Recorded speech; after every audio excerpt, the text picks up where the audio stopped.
Muy buenos días a todos. Vamos a dar un par de minutitos de cortesía y comenzamos.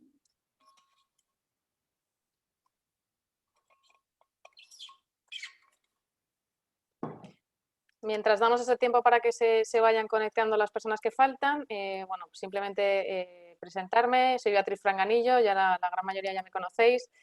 Soy responsable del canal institucional de Santa Lucía Asset Management y bueno, pues la presentación de hoy, como también conocéis, va a ser de la mano de Luis Merino, responsable del área de renta fija de la gestora de mixtos y de fondos de fondos. Muy buenos días, Luis.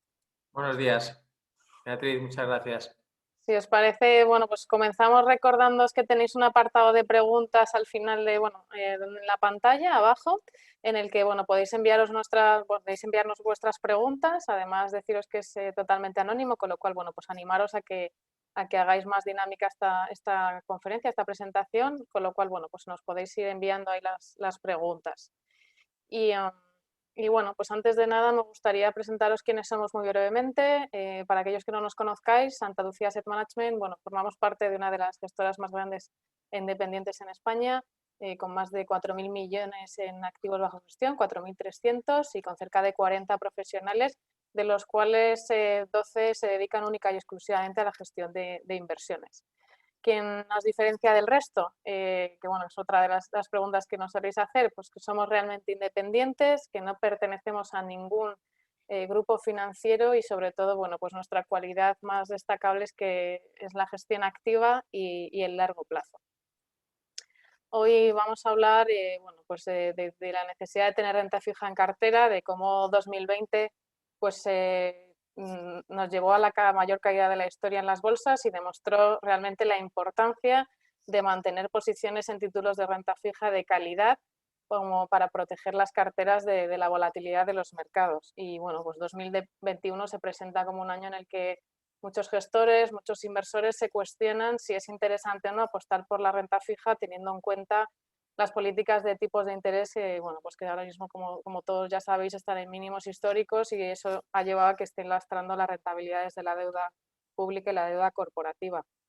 Únicamente daros dos datos, y es que en Europa cerca del 80% de los bonos tienen rentabilidades negativas y de los vencimientos inferiores a 4 años, solo el 6% tiene rentabilidades superiores al 0,2.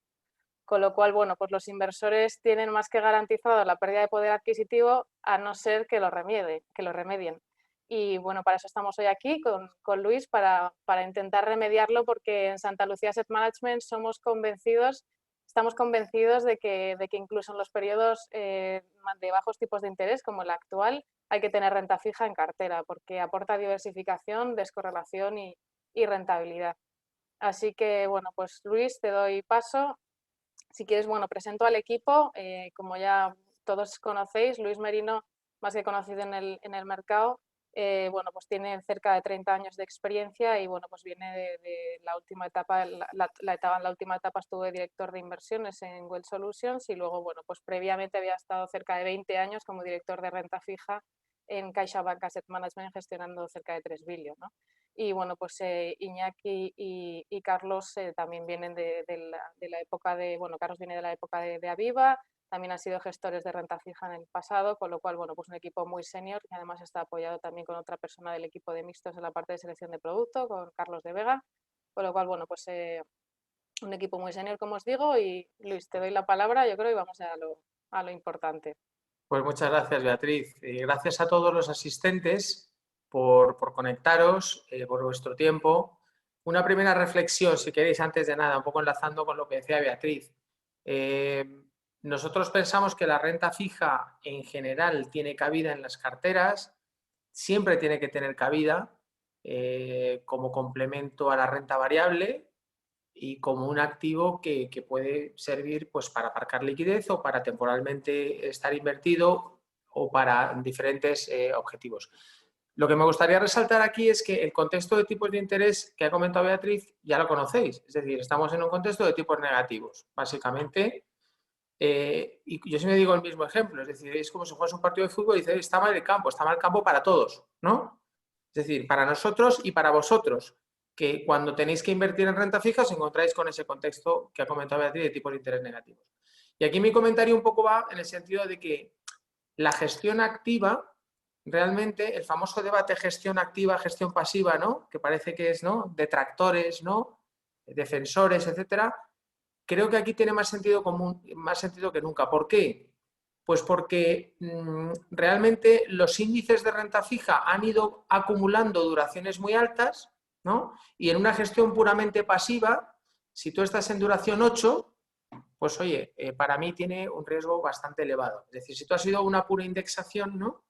Te has ido a tires negativas y a duraciones muy altas. Entonces, tiene más sentido que nunca una gestión dinámica y activa de la renta fija, ¿vale? Que trate de ir buscando nichos de mercado, oportunidades. Y estamos en un año de transición donde efectivamente el panorama no es muy alentador, ¿no? Hay que ser honestos, pero nuestra labor, que es defender las rentabilidades y tratar de aportar valor añadido. Entonces, por poner un poco el contexto que ya conocéis, oye, pues bueno, estamos en un bear market, no estamos en un bear market. Hombre, también depende si miras el mercado americano, si miras el mercado europeo, ¿no? El mercado americano parece que ha liderado un movimiento de bear steepening que de momento las curvas europeas no están acompañando, ¿vale? Que realmente Europa es la zona euro es nuestro mercado principal. Entonces aquí vemos que claramente este año tener duración te ha restado, dependiendo un poco de los diferentes índices que miremos, pero estamos hablando de -2, -3% aproximadamente. El único nicho quizá donde has estado un poquito a refugio ha sido o has estado en plazos cortos o has estado en high yield. Pero bueno, high yield al final no deja de ser un segmento del mercado que además hay que ser muy cauto por el tema de determinadas compañías que con la crisis actual del COVID pues puedan tener problemas. Con lo cual, en general la conclusión aquí es, oye, este año de momento la renta fija, medida por los principales índices, estás en negativo, ¿vale? Y aquí veis en la parte americana, en mayor medida, ¿no? En la parte de curva americana que, como sabéis, ha habido un bear steepening importante.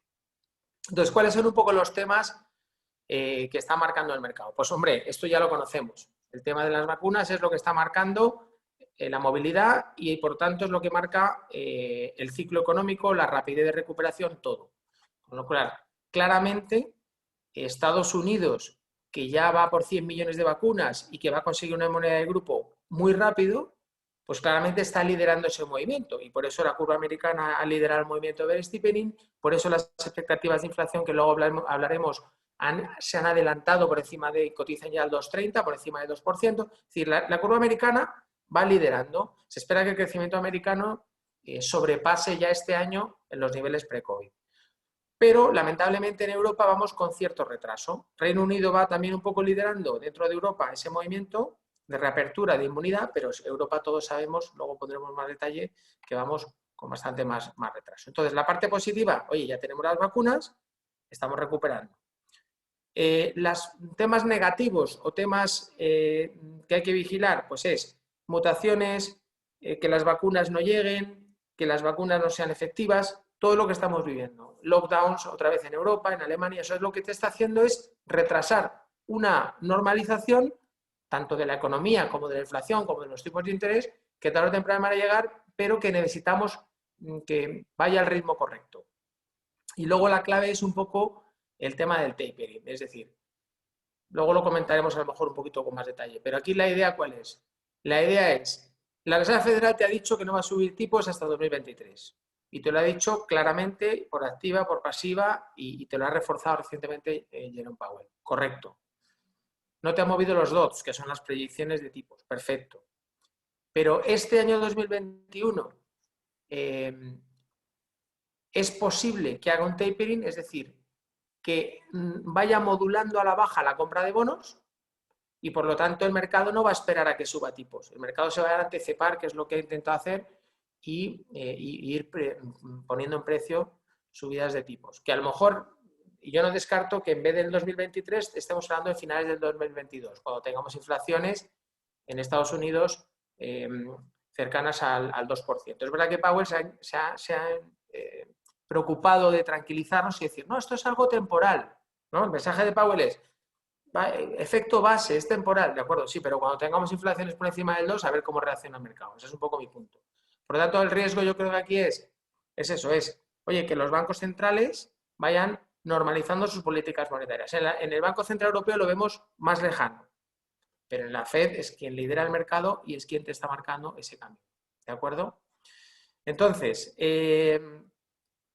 ciclo económico, pues lo que decíamos, es decir, podremos tener diferentes ritmos o diferentes escenarios, pero lo que es evidente es que vamos a ver crecimientos por encima del nivel de pre-COVID, muy pronto en Estados Unidos, algo más tarde en Reino Unido y en el resto de Europa más tarde. Pero al final, a lo mejor lo que estamos haciendo es retrasar 3-6 meses esa recuperación en Europa, porque las vacunas están llegando con retraso, pero al final, en el año 2022, sí que esperamos que las economías superen el nivel de crecimiento previo al COVID. Aquí estamos pintando, por ejemplo, China, que va liderando lógicamente ese movimiento, ¿vale? Luego tendríamos Estados Unidos y luego tendríamos, estos son los datos de la OCDE, y luego tendríamos el resto de países europeos, ¿no? Entonces aquí Europa se ve que va con retraso, pero que realmente estamos viendo niveles pre-COVID ya, donde hay economías que ya te lo superan, incluso este año 2021,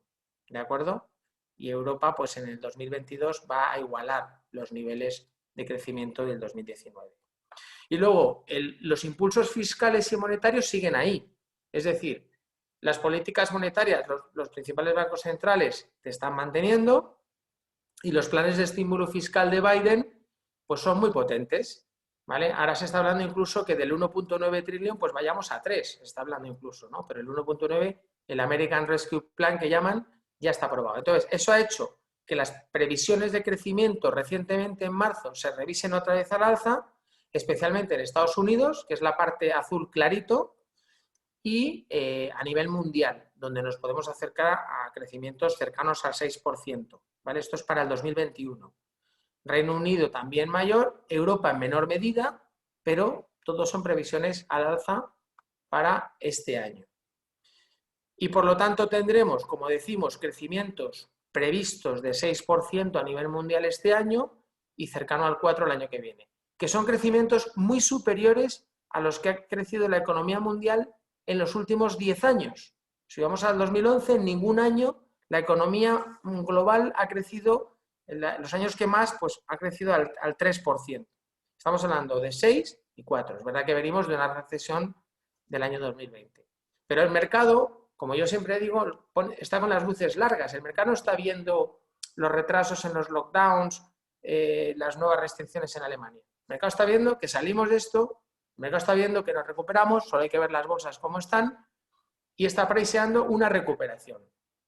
Y una recuperación potente, con, insisto, políticas fiscales muy potentes desplegadas y políticas monetarias que siguen, con lo cual sigues con las medidas de remedio de la crisis del COVID desplegadas y tienes una recuperación de la economía.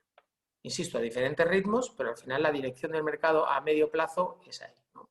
Y tenemos las diferentes medidas de política fiscal que en todo el mundo, ya sea a modo de préstamos o en modos de garantías, tenemos a nivel mundial.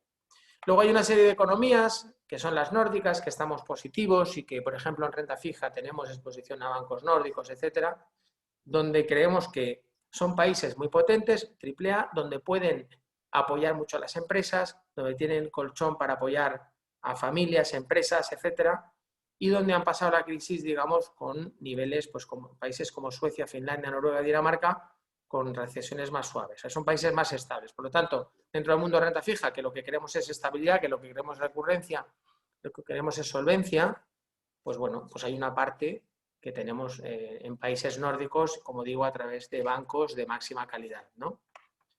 Porque sus economías son muy potentes y sus gobiernos también, con déficits, en algún caso superávit, y con deuda pública, como en el caso de Dinamarca, del 30% del PIB, por ejemplo.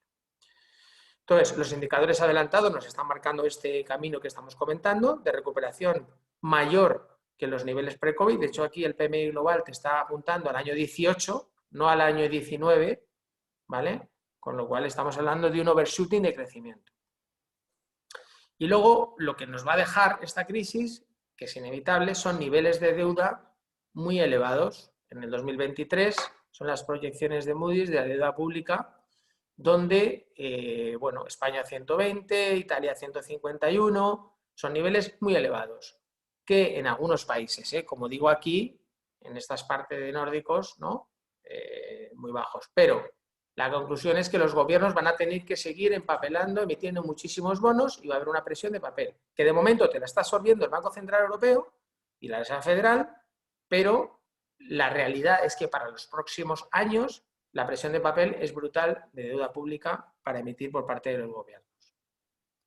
Y luego, otra de las consecuencias de la crisis es que se han ido generando niveles de ahorro muy elevados. Es decir, es un tema evidente, no nos dejan viajar, no nos dejan movernos, no nos dejan irnos de vacaciones, pues al final la gente tiene un ahorro embolsado potente, que eso hace que, bueno, que cuando se pueda utilizar, tanto a nivel movilidad, a nivel turismo como a nivel consumos, pues oye, hay muchísimo potencial. Esto es el ahorro, ¿no? El ahorro personal de las familias, que hay bastante ahorro embalsado. Entonces, la evolución de las vacunas, como decimos, es una evolución donde en Estados Unidos ya tienes el más del 20% vacunado, donde se está doblegando la famosa curva de hospitalizaciones, de casos, etcétera, etcétera. Esto es lo que va liderando. Luego tiene Reino Unido, que también está yendo muy rápido en lo que sería el control de la pandemia. Y luego tienes la Europa continental, que va con retraso. Aquí estamos poniendo Italia, Alemania, España y Francia como el porcentaje de vacunación, el porcentaje de población vacunada, pues sigue siendo bajo, 3%, y va muy despacito. Ahora se le quiere dar un acelerón con la incorporación de nuevas vacunas, con nueva disponibilidad, etcétera, etcétera. Probablemente esa pendiente se seguirá subiendo, a lo mejor a ritmos un poquito más altos de los que hemos visto ahora, pero sigue yendo lento. Como conclusión, en Europa el sector servicios sigue bastante débil, que es la línea naranja, donde vemos que, como consecuencia de que Europa continental pues tienes un nivel de vacunación bajo y de movilidad bajo, pues está liderando un poquito más lo que es la parte industrial, que sí que está mostrando mayor dinamismo, que es la línea gris, pero la construcción, pues bueno, pero servicios de momento débil, pero insisto que esto, en el momento que se recupere la movilidad, poco a poco irá mejorando. Entonces, para mí la variable clave es esta slide, que es la inflación que se está alargando en el mercado. Este es para mí el tema clave. Es decir, como consecuencia de que en Estados Unidos, lo que hemos dicho, de que tienes un crecimiento ya más potente, lo que ha pasado, que ya lo sabéis, es que los break-evens y los swaps de inflación están cotizando ya a 2,3%, que veníamos de, fijaros, los break-even de 0,60 con la crisis del COVID, ¿no? Entonces, esto es un movimiento significativo, que como sabéis ha tenido un impacto importante en los tipos de interés en Estados Unidos, en los largos plazos, con un bear steepening muy significativo y con 200 puntos básicos de diferencial con el boom alemán. ¿En Europa qué ha pasado? Pues en Europa las expectativas de inflación han subido, pero de una manera mucho más moderada. De hecho, todavía está en el 1,5%. Es una zona todavía cómoda. Y aquí estoy pintando también el Brent, que bueno, que ha pasado de $20 a 70, ¿vale? Entonces, es un movimiento muy significativo y las materias primas no los he pintado aquí, pero vamos, tenemos un crecimiento del 70% del precio de las materias primas. Con lo cual, Japón es verdad que está yendo más lento, pero bueno, Japón va un poco a su ritmo. ¿Cuál es un poco la idea aquí? Los bancos centrales nos están diciendo por activa y por pasiva que el crecimiento de la inflación que vamos a tener por el efecto base este año, donde te puedes llevar las inflaciones cercanas al 2, es algo temporal. Ese es el mensaje que nos están transmitiendo. ¿El mercado se lo cree?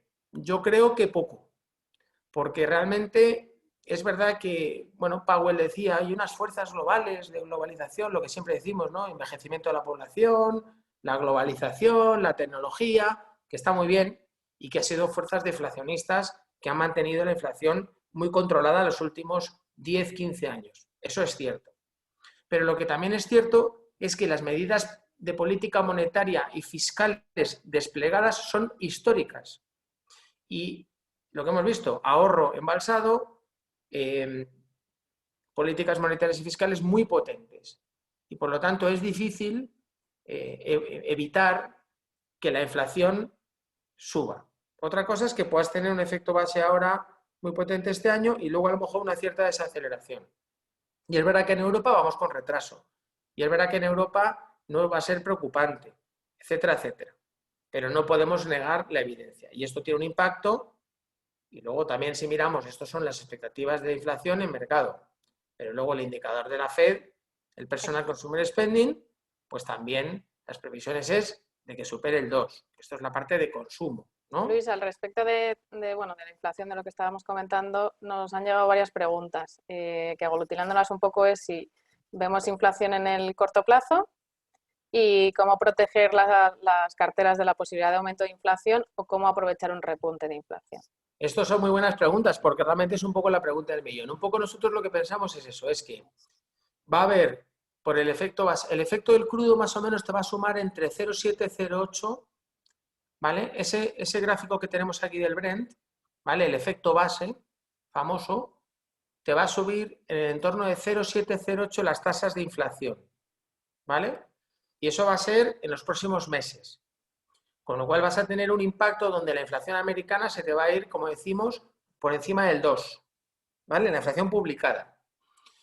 Y es verdad que para el año que viene, al eliminar ese efecto base, pues vas a tener otra relajación, en teoría. Con lo cual, va a haber como unos próximos meses donde puede haber un cierto estrés, entre comillas, de inflación, entre comillas, que significa que se acerquen al objetivo del Banco Central en Estados Unidos, y luego una cierta desaceleración porque desaparece el efecto base.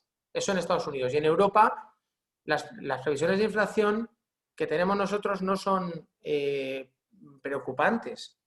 Es decir, inflaciones en la banda, en la zona del 1,5, más o menos un poco en línea con este de inflación, y las previsiones del Banco Central Europeo creo que son demasiado bajas, en mi opinión puede ser algo más altas, pero no vas a tener un estrés de inflación. Pero mi punto es, en Estados Unidos, que siempre es quien lidera, no es justificable tener políticas monetarias tan expansivas durante el año 2021 y el año 2022, y en algún momento tendrá la Fed que afinar o ajustar las compras de activos, ¿vale? Y en ese momento, el famoso tapering, pues que no sé cuándo va a pasar, luego veremos cuál es el posicionamiento que tenemos nosotros. Nosotros, ya yendo a posicionamientos, hemos tenido coberturas con el 10 años americano, con un objetivo de 200 puntos básicos que ha aportado valor a las carteras. Lo montamos el año pasado, ha subido casi 100 puntos básicos el 10 años americano y hemos estado cubiertos con futuros. Recientemente, cuando ha llegado a 200, lo que hemos movido es al 5 años americano. Seguimos cortos de la curva americana. Tenemos algo de cobertura de curva europea, pero de 5 años, ¿por qué? Porque esas expectativas de inflación, que de momento el mercado está muy complaciente y la Fed está muy complaciente, en el momento que se cristalicen, pues creo que va a ejercer más presión en el 5. Y ahí tenemos un target también del 1% en el 5 años americano, que está en la zona del 0,80, y que casi nos acerquemos otra vez a esos 200 puntos básicos de diferencial entre la curva europea en el plazo de 5 años. Luego, si queréis, eso lo... Pero eso es un poco el posicionamiento que tenemos. Y la otra pregunta era, un poco en esta línea...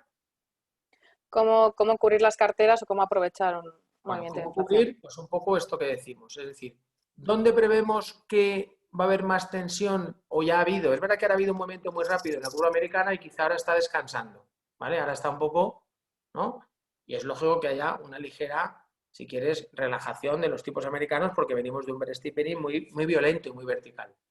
Entonces, una primera medida es coberturas en donde, en los plazos de curva donde creemos que es más vulnerable. Antes era el 10 americano, ahora el 5 americano.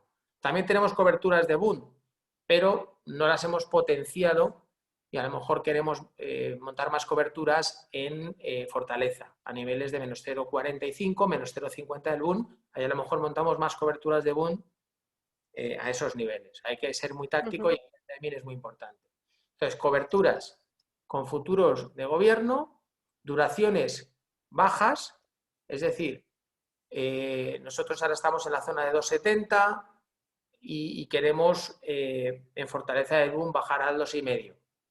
2,5 es bajas teniendo en cuenta pues un poco las duraciones del mercado en general muy elevadas en la zona de 4 de los benchmarks, o bueno, depende del benchmark que cojas, ¿no? Pero, es decir, infraponderados en duración, y en spread duration pues también hemos bajado un poquito de 4 a 3,5 la duración de crédito. Entonces, es decir, básicamente es estar defensivo y tener las coberturas donde creemos que la curva más vulnerable en cada momento del tiempo. Sí, tener agilidad. Y gestionarlo de manera activa. De acuerdo, yo no sé si he respondido a la pregunta, pero bueno, es un poco las coberturas. Yo creo que sí, sino que nos volverán a escribir. Entonces, siguiendo con las inflaciones, el PCE, que es el consumo, que esto lo mira mucho la Fed, precios industriales también al alza, etcétera, etcétera. O sea, podemos poner muchos gráficos. Luego otra dimensión que también aquí nos gusta comentar, ¿vale? El tema de la inflación es clave, pero bueno, también hay más cosas, es el tema de ESG. Como sabéis, Europa lidera este movimiento. Como sabéis, el 10 de marzo la directiva comunitaria se ha implementado, por lo menos en una primera etapa de, oye, ¿qué se va a hacer?, etcétera. Pero hay que recordar que Trump era contrario a este tema, que Biden va a firmar el Acuerdo de París y, por lo tanto, toda la legislación ESG falta por desplegarse y aplicarse en Estados Unidos. Con lo cual, esta dimensión creemos que es importante porque creemos que le sigue quedando recorrido. Esto es los flujos que entran en ESG y los que no ESG. Y esto es el porcentaje de activos bajo gestión que tiene mandatos ESG, que todavía es muy bajo. En el momento que en los test de idoneidad de los clientes y en los test de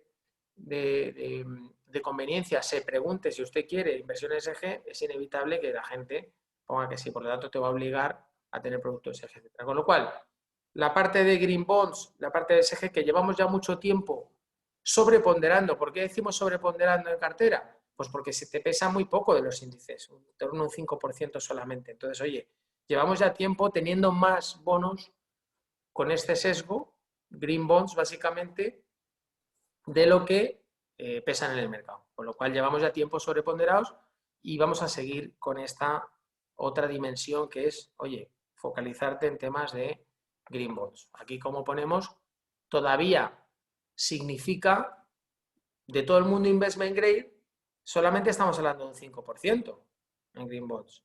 High yield ya ni te cuento.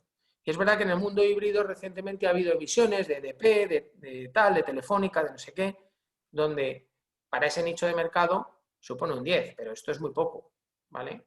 Y del mundo bancario, pues a lo mejor también, que han liderado un poquito, pues estamos en casi un 6. Pero lo que quiero decir es que es un activo escaso, lo que queremos decir es que es un activo que cada vez va a tener más demanda y que seguimos sobreponderado, ¿vale? Ya por ir apuntando un poco nichos de mercado donde queremos seguir. Entonces, el retorno de este año en renta fija, como decimos, es un retorno donde si tú has estado en high yield, plazos cortos, más o menos has protegido, pero en todo lo demás estás en negativo. En los tramos súper largos, sobre todo, 2, 3, 4% o incluso más. Pero me da igual que hayas estado. Y luego la parte de tesoros, pues no ha aportado. Con lo cual, esta es una realidad. Es decir, oye, por eso decía antes bear market, oye, que no creo que se asuste nadie. O sea, al final es la realidad. Podemos endulzarlo, ¿no? Ya sé que Beatriz a lo mejor quiere endulzar, no, pues esto no. Vamos a ver, si es que somos gente que ya estamos en mercado y sabemos lo que está pasando. O sea, los retornos son negativos. Lo que hay que hacer es una gestión activa que te proteja en este año de transición de un contexto de tipos de interés adverso y gestionarlo. O sea, yo voy navegando y soy el capitán del barco y lo que tengo que hacer es, si el viento viene de cola, como en los últimos años, desplegar la vela mayor, el espinnaker y todas las velas. Pero si viene una tormenta, ¿vale? Lo que me pide mi inversor es, voy a proteger mi barco, voy a ser conservador, voy a ser defensivo para pasar esta transición. Y cuando ya los tipos de interés sean atractivos, que de momento todavía queda, porque en Europa, como va todo con retraso, ¿no? Pues va con retraso la caída, pero también, ¿no?, la potencialidad de ver atractivo, porque vamos todo muy lento. Entonces, pues entonces ya habrá tiempo para ponerte agresivo. Pero yo creo que esta tendencia, que insisto, ha sido muy rápida, sobre todo en los bonos americanos, que a lo mejor ahora hay una vuelta, pero realmente hay que gestionarlo activamente. Gestionarlo activamente este año, para mí, es ser defensivo. Entonces aquí ponemos las pendientes, como vemos claramente, ese movimiento de ver steepening que ha liderado la curva americana y que ha sido muy violento y muy vertical, y por lo tanto puede haber un cierto descanso, una cierta relajación, que tampoco estoy muy convencido de ello porque seguimos cortos, pero no tanto en el 10, quizá en el 5, y las pendientes europeas realmente no han hecho prácticamente nada significativo. Por lo tanto, yo no puedo ver valor en los tramos largos cuando realmente el Bund sigue al menos 0,30, menos 0,35, menos 0,40, cuando el bono americano al 1,60. Es decir, no veo valor ahí. Y como el Bund es el anclaje pues, del resto de mercado en los tramos largos, pues es que me cuesta ver valor en los tramos largos, con lo cual seguimos muy fuera de los tramos largos en Europa. Y como digo, la reacción de los bancos centrales es una reacción, bajo mi punto de vista, con demasiada complacencia y sobre todo muy detrás de la curva, muy detrás de la curva. Es decir, que un banco central te diga que tranquilos, que voy a seguir comprando bonos, en un contexto que la inflación sube, lo único que puede provocar es más steepening. Porque el mercado dirá, bueno, pues cuanto más tiempo estés con tipos ultra bajos y con liquidez, más inflación tendrá a futuro. Por lo tanto, enlazando con la pregunta que nos hacían antes, de cuánta inflación ves, también dependerá de cómo de complacientes sean los bancos centrales. Porque si siguen 2 años con tipos ultra bajos, lo que tengo claro es que esas tasas de inflación previstas para el 2022, para el 2023, van a ir subiendo. Porque no estás atajando el problema. Esa es un poco la clave. Entonces, hay otra pregunta que nos hacían era ¿dónde veis los tipos de Estados Unidos a final de año? Y también nos preguntaban que en qué medida el movimiento de los tipos de interés en Estados Unidos puede afectar a la política del Banco Central Europeo. Claro, son muy buenas preguntas porque, por ejemplo, la clave del tema del bono americano ha intentado atacar el 1,75, no descartamos el 2 este año. Hay una zona de dolor ahí para las bolsas y para activos de riesgo. Es decir, si esa subida es gradual, la Fed lo va a tolerar más. La Fed ese doble objetivo y te ha dicho, yo voy a priorizar desempleo versus tipos. No me importa que los tipos suban, con lo cual hay una cierta tolerancia a que los tipos americanos sigan subiendo. Yo no descarto el 2, ¿vale? Ver el 2 este año en el 10 años americano. Ha estado al 1,75 casi hace nada.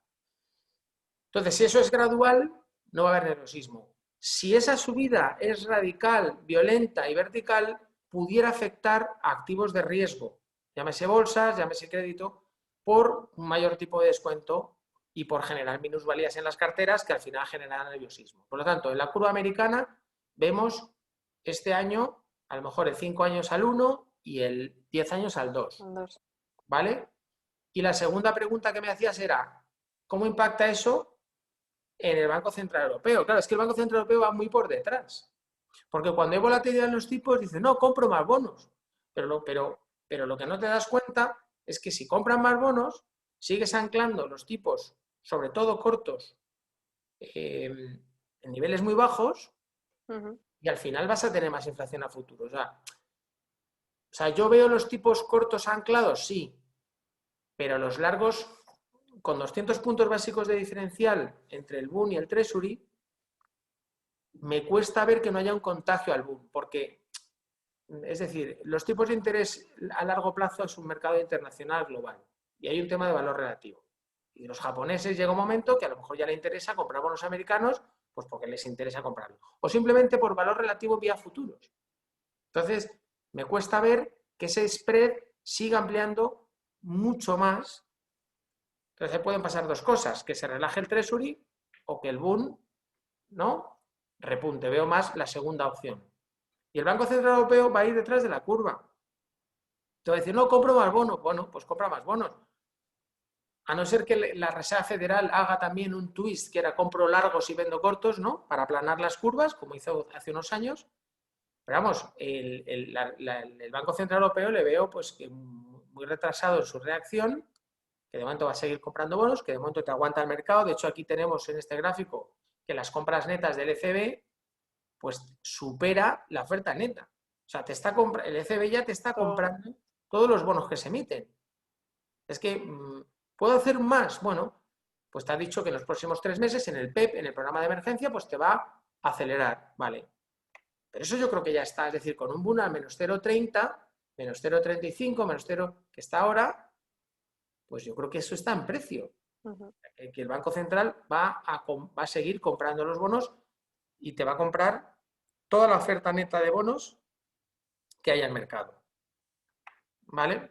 Entonces, el spread Bund Treasury, como decimos, es clave, pues esos 200 ya te los ha tocado y le ha costado romperlo, ¿vale? y a lo mejor, pero fíjate, estamos en 279 en el año 18, yo no lo descarto que podamos estar por encima de 200 a lo mejor, pero ya es una zona que le cuesta. Prefiero estar en el 5 que en el 10 ahora mismo. Y luego, como decimos, en el tema de la Fed, sabéis que recientemente te ha quitado el waiver que tenía para bancos americanos para comprar deuda pública. Es decir, ¿sabéis el leverage ratio? Lo que te ha hecho es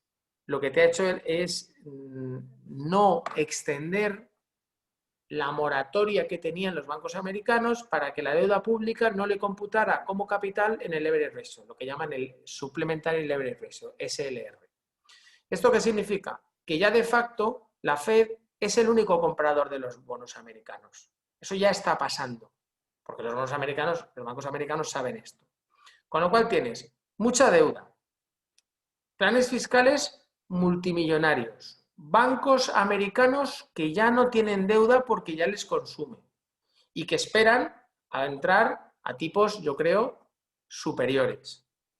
Y por lo tanto, pues ya el resto de compradores, fíjate, los fondos de inversión, pensiones, están fuera, es marginal. Había años que los bancos, bueno, pues estaba más equilibrado. Y sobre todo la demanda extranjera, la parte gris. Es decir, la demanda extranjera de bonos americanos pues ha estado ahí y ahora ha desaparecido. Es más, ha sido neta vendedora este año, vamos, en la crisis del COVID. Entonces, esto es una señal técnica, para mí, realmente preocupante, ¿vale? Mientras los tipos libres de riesgo sigan anclados, el crédito de momento está aguantando bien, ¿vale? Y los spreads de crédito están aguantando relativamente bien, muy ligados a bolsas, pero soportados. Y ya es un tema pues de buscar las clases de activos específicas, pero lo que está claro es que lo que te aportaba duración no te aporta spread, como el single A, el crédito de calidad. Te tienes que ir ya a nichos, temas de híbridos, temas de subordinados, que te pague un poquito más de spread. Pero lo que es el crédito de calidad va más ligado a tipos, y por lo tanto va más ligado a duración, y por lo tanto es más vulnerable si hay un steepening.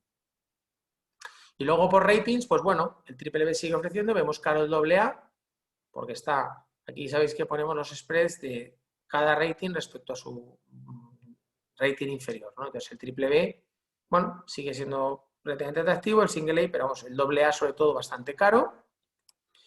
Y luego, dentro de los sectores, el posicionamiento es, oye, estamos sobreponderados en crédito. Dentro de crédito, sobreponderados en financieros. ¿Por qué en financieros? Porque después de 10 años los bancos han conseguido balances muy sólidos, muy líquidos, muy robustos, y la probabilidad de default de los financieros es mucho menor que del resto de sectores. ¿Vale? Aquí nos preguntaban, Luis, que lo está dejando para el final, pero yo creo que viene a colación, que si tras la pandemia ha aumentado el riesgo de default. Es evidente que el riesgo de default sube. Es evidente que la morosidad del sistema financiero sube. La pregunta es si es manejable. De momento los analistas estamos siguiendo lo que sería el cost of risk, que como sabéis es un indicador adelantado del NPL, del non-performing loan, ¿vale? Entonces, es evidente que hay retrasos en la cristalización de la morosidad en la banca. Eso es evidente. Por moratorias, por ERTES, por ICOs, lo que hace es retrasar. Pero pensamos que es bastante manejable. Todo el incremento de morosidad que vamos a ver probablemente el año que viene, más que este, es decir, va a haber un retraso importante, creo que es bastante manejable por los balances bancarios. Respecto, por ejemplo, a la crisis del 2008. Respecto a la crisis del 2008, la diferencia es que los bancos eran el problema y ahora son la solución. O sea, no tiene absolutamente nada que ver. La crisis del 2008 era una crisis puramente bancaria donde los bancos fueron el epicentro del terremoto y tuvo unas consecuencias brutales que tardaron 10 años. Como consecuencia precisamente de esa crisis, el regulador ha exigido balances muy robustos a los bancos y nosotros como bonistas son buenas noticias. Otra cosa son los accionistas, que el denominador te lo están subiendo y el ROE está desplomado. Eso Sí, es rentables no son. No son rentables, pero desde el punto de vista de probabilidad de default, ¿vale? Son mucho menos arriesgados desde el punto de vista de los bonos. Y luego seguimos fuera de sectores cuya probabilidad de default sigue siendo, pues bueno, sigue empeorando, es decir, aerolíneas, viajes, turismo, ahí estamos muy fuera, ¿vale? Estábamos ya fuera antes del COVID y estamos muy fuera en cuanto a distribución sectorial.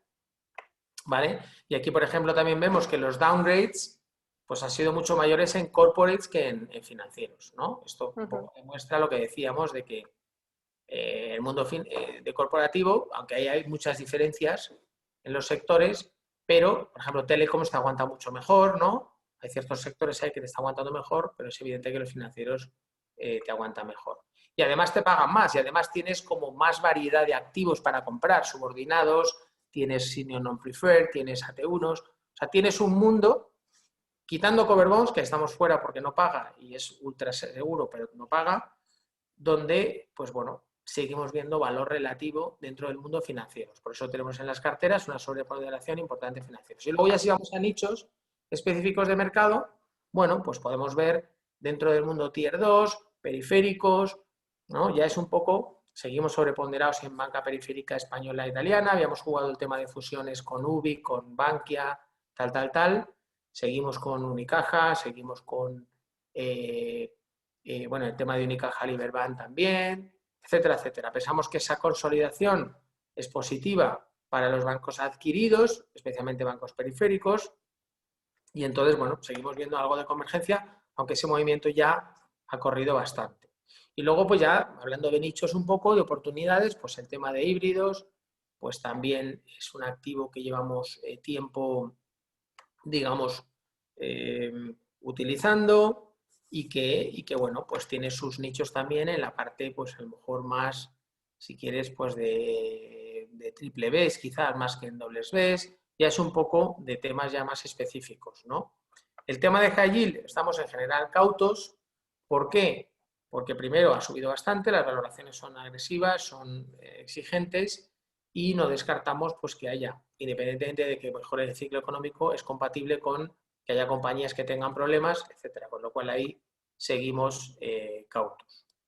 Y ya por concluir, hacemos un resumen un poco del posicionamiento que tenemos en las carteras, que como hemos dicho es duraciones reducidas, infraponderadas, 2,70 en los largos y los cortitos 0,80, pero bueno, los cortos sabéis que es una vocación inversora de entre 0 y 1, ahí tampoco es una flexibilidad muy amplia la que da el regulador.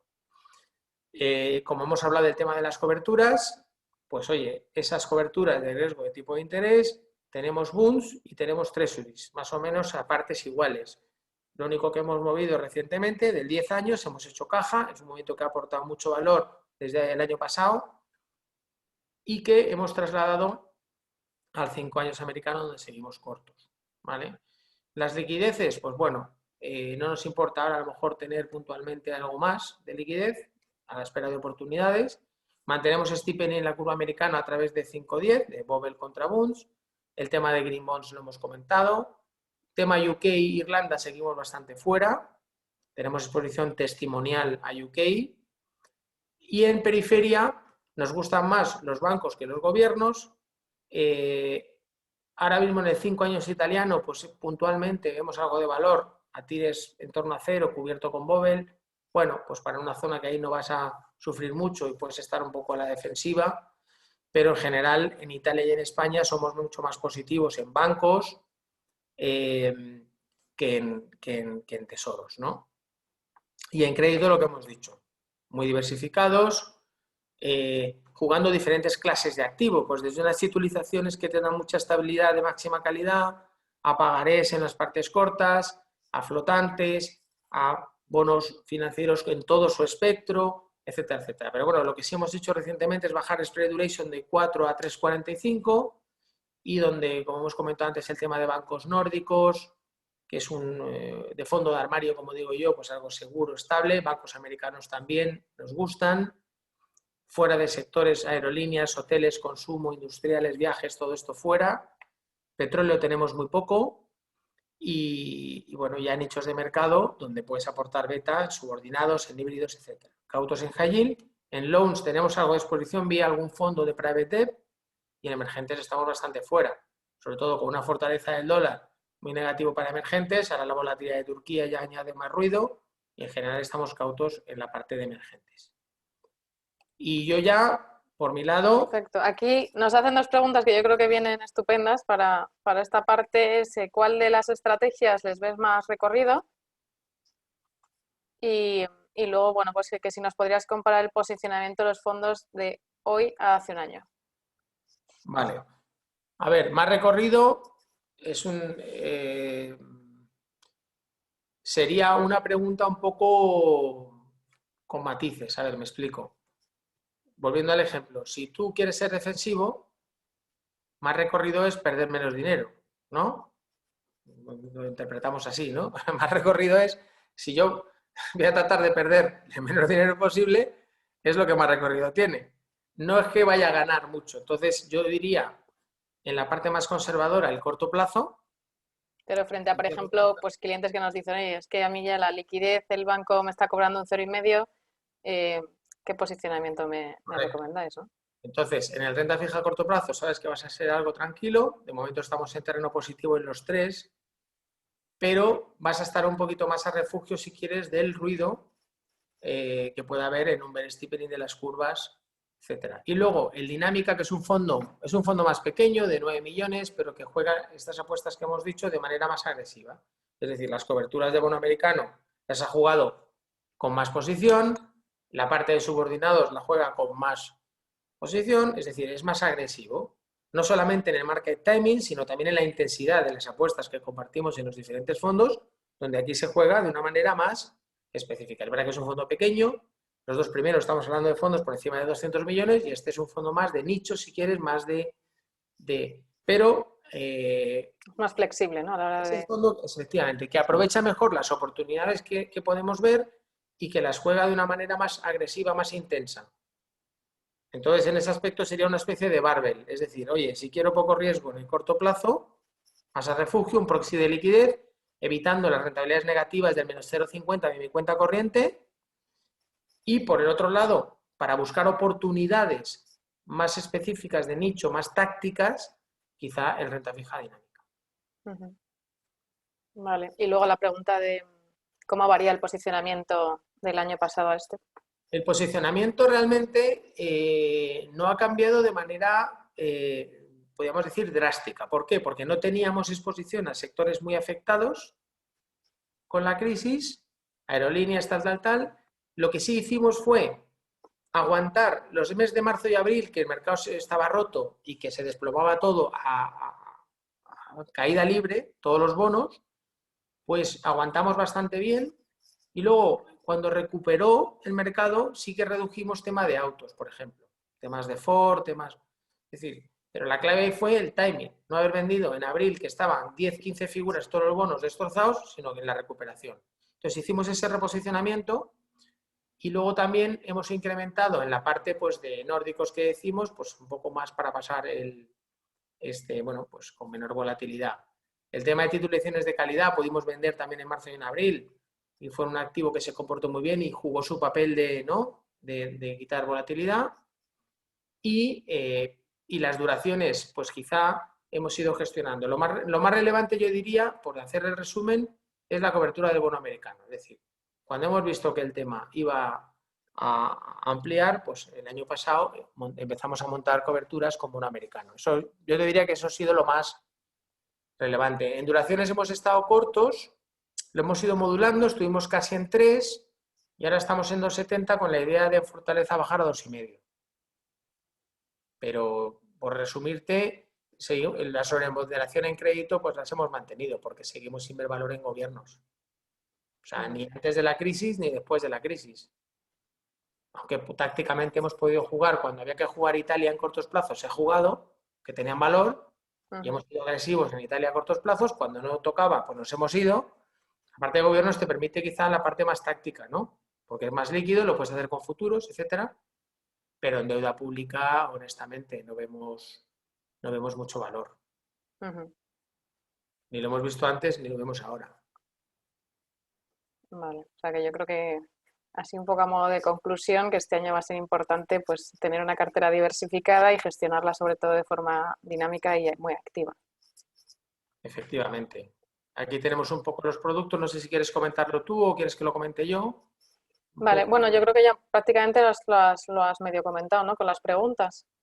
Sí.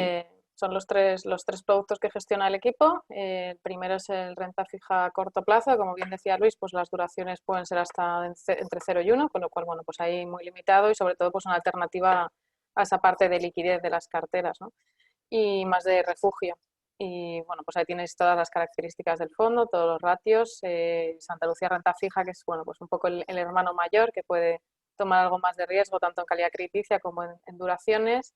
Y Santa Lucía Renta Fija Dinámica, que es el que comentaba Luis, que bueno, pues tiene más capacidad, más flexibilidad, tanto en la parte de duración, que de -2 hasta 8 años, y luego, bueno, pues por calidades crediticias también toma algo más de riesgo, pero también con esa capacidad de generar algo más de rentabilidad.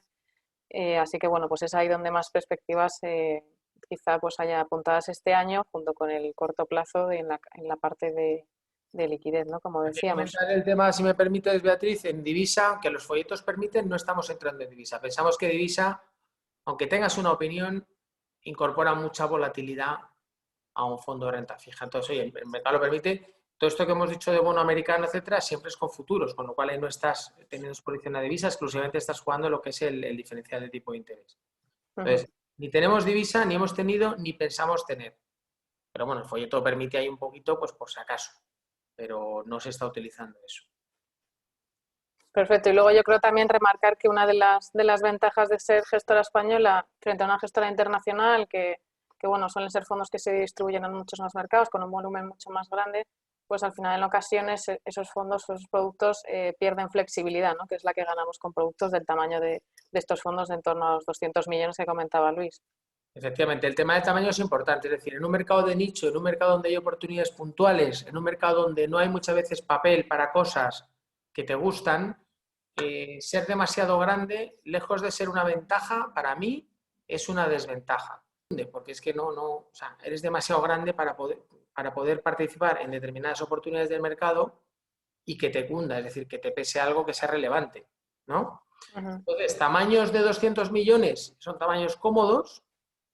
Si estás hasta 500, yo creo que más o menos también, pero tener un fondo de 2, 3 billones, 5 billones, esto es un tema de decir, oye, yo aparco esta liquidez, me está costando un 0,50 y lo tengo en un producto que puedo batir eso. Ujú. Entonces, puntualmente, si no tenemos oportunidades, a lo mejor podemos hacer ETFs cortas de un 0,3, ¿no? Pero que eso es temporal. Cuando salen oportunidades, esa liquidez que nos entra, compramos bonos, que es para lo que nos pagan, para elegir oportunidades puntuales en bonos. Sí, porque porcentajes de liquidez hay muy poquito ahora, ¿no? Claro, entonces las ETFs pues, pueden jugar un papel puntual, temporal, mientras surgen oportunidades. Y luego aquí, bueno, pues os ponemos un poco el detalle de, bueno, ahí lo tenéis todos los costes y todo esto. Ujú. Sí, bueno, eso ya como os mandaremos la presentación junto con pues un replay del día de hoy que lo hemos grabado, para aquellos que también pues, oye, no han podido estar al completo, pues os la mandaremos y ahí tenéis la información y cualquier cosa No que sé si hay alguna necesitéis. pregunta por ahí que haya quedado en el tintero o no. Pues hay una que además yo creo que viene muy bien para cerrar y es que ¿qué lecciones en cuanto a la gestión te ha dejado 2020? Pues mira, las lecciones que me ha dejado es que es casi más importante mantener la calma en aquellos meses de marzo, abril, donde el mercado, como he dicho, estaba absolutamente roto porque fue una cosa que nos sorprendió a todos y que los traders estaban yendo a su casa y que hubo semanas que no estaban cómodos poniendo precios porque no tenían el Bloomberg, no tenían ¿no? Entonces hubo un mercado roto, pues mantener la calma. Es decir, haber vendido cualquier cosa en esos meses, marzo, abril, hubiera sido destruir muchísimo valor. Y luego haber tenido activos que en esos meses, cuando había que vender, curiosamente, titulizaciones AAA de máxima calidad, STS, se vendieron a par.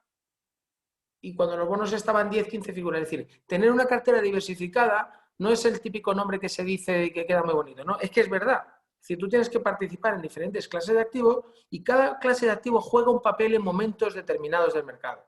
En aquellos meses, curiosamente, jugaron activos que tenían el estigma y que no, y que eran muy malos, las titulizaciones, pues jugaron ese papel. Entonces, tener la cartera diversificada y sobre todo elegir el momento y mantener la calma en momentos donde el mercado, pues bueno, estuvo bastante complicado. Ujú. Sí, porque de un día para otro tuvisteis que llegar a casa y Sí, sí, seguir no. gestionando, ¿no? Nosotros afortunadamente estábamos operativos y pudimos estar, pero pero muchos traders no, entonces dejaron de poner precios directamente en mercado. Entonces es una experiencia más a la que acumulas ahí, oye, pues mira. Y bueno, afortunadamente tuvimos estabilidad en general en reembolsos, en aportaciones, etcétera.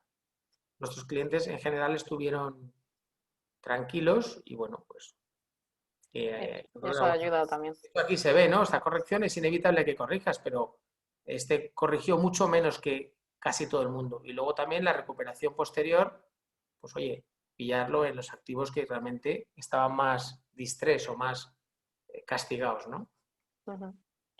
Vale, bueno, no hemos comentado por último el tema de los costes, que bueno, son fondos con unas comisiones realmente competitivas, que yo creo que eso también suma a la hora de gestionar y de generar esas rentabilidades positivas. Y bueno, pues transmitiros pues también la transparencia y cercanía del equipo gestor. Ya veis que estamos hoy aquí hablando con Luis.